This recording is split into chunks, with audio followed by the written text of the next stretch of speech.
నమస్తే అందరికీ. ఇప్పుడు యోగేశ్వర్ మనోహర్ హర్కరే అంటే కాకాజీ గారు నాగపూర్ వారు ఆసనములు ఆశయం గురించి ఏం చెప్పారో చూద్దాం. ఆసనములు ఎన్నో రకములు ఉన్నప్పటికీ అన్ని ఆసనములు ప్రతిదినము సాధన చేయుట సామాన్య మానవులకు అసంభవము కదా.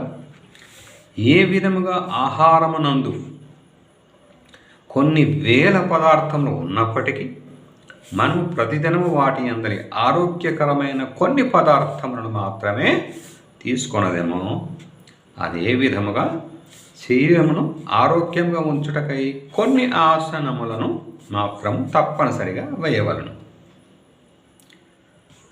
ఆరోగ్యమైన శరీరం అనగా రోగములు లేనటువంటి కార్య సామర్థ్యము కలిగిన శరీరం అని అర్థం. స్వస్థత అను శబ్దములో స్వ మరియు స్థ అను రెండు శబ్దములు ఇమిడి ఉన్నాయి. స్వ అనగా తనదైన లేదా ప్రకృతి సిద్ధమైన అని అర్థం. స్థ అనగా అటువంటి అవస్థలో ఉండుట. ప్రతి జీవి యొక్క సహజావస్థ స్వస్థతతో అనగా శుద్ధమైనదిగాను సమర్థవంతముగాను ఉండును. జీవుని కార్యము తన ఉపకరణమైన శరీరము ద్వారా జరుగు. యాత్ర చేయుటకు వాహనం వలె, యంత్రములకు విద్యుత్తు వలె జీవునికి ఈ శరీరము కూడా అట్టి ఉపకరణమే.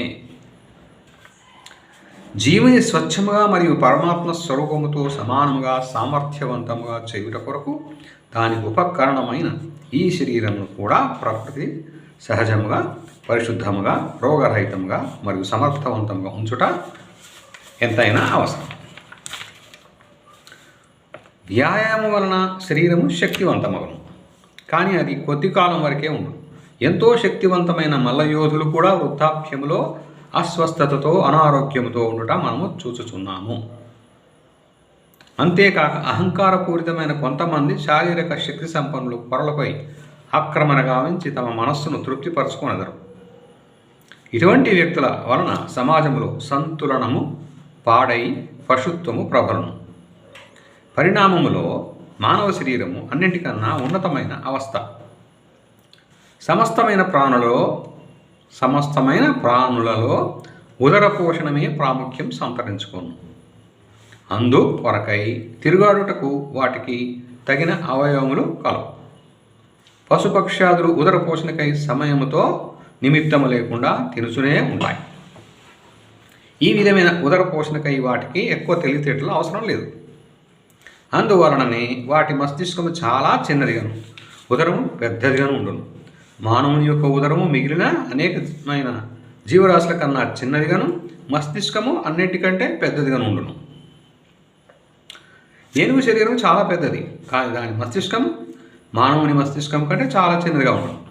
మానవుడు తన ఉదర పోషణకై ప్రకృతి నుండి తక్కిన జీవుల అన్నింటికంటే అతి తక్కువ గ్రహించి తన వివేకము ద్వారా సమస్త విశ్వమును గురించి తపన చెందుచు దాని ఉద్ధరణకి ఉపయోగపడునన్న ఆశయంతో ప్రకృతి మానవ శరీరాన్ని ఆ విధముగా నిర్మింప చేసినది.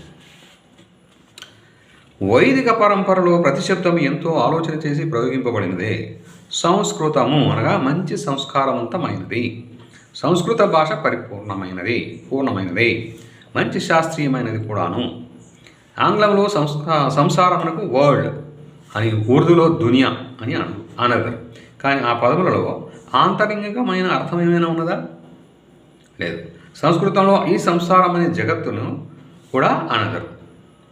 సంసరతి ఇది సంసార అనగా ఎల్లప్పుడూ మార్పు చెందుచు ఉండేది, ఎల్లప్పుడూ గతి కలిగి ఉండేది అని అర్థం.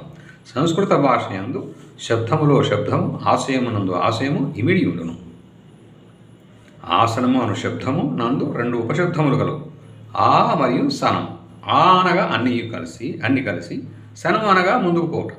అయితే ఆసనము వేటిలో మన స్థానములోనే మనముంటాము, కానీ ముందుకు పోవడమేమి? వైదిక పరంపరలో అన్ని ప్రక్రియల యొక్క విద్యల యొక్క అంతిమ ఉద్దేశము జ్ఞాన సముపార్జన లేక ముక్తి. సా విద్యాయా విముక్తయే. ఆసనం ద్వారా కూడా మనకు జ్ఞానప్రాప్తి లేక ముక్తి లభించును. ఆసనముల వలన మనస్సు శుద్ధముగాను ప్రకృతి సహజముగాను ఉండును. అటువంటి ఉన్నతమైన అవస్థలో జ్ఞానప్రాప్తి కలుగు. ఆసనముల ద్వారా శరీరము రోగరహితముగా, శుద్ధముగా, సమర్థవంతముగా అయి తత్ఫలితముగా మనస్సు కూడా స్వచ్ఛమైనదిగాను సమర్థవంతముగాను అగము. అందువలననే ఆసనముల ఉద్దేశ్యము ఆత్మజ్ఞానము అని చెప్పబడినది. ఆసనముల ద్వారా శారీరక మానసిక ఆరోగ్యమును పెంపొందించుకొని సమర్థవంతులై ఆత్మజ్ఞానమును పొందాలనేది సాధకులందరూ గుర్తించవలసిన విషయం. Thank you viewers, thank you one and all. Thank you subscribers. Yours, Jai Prakash.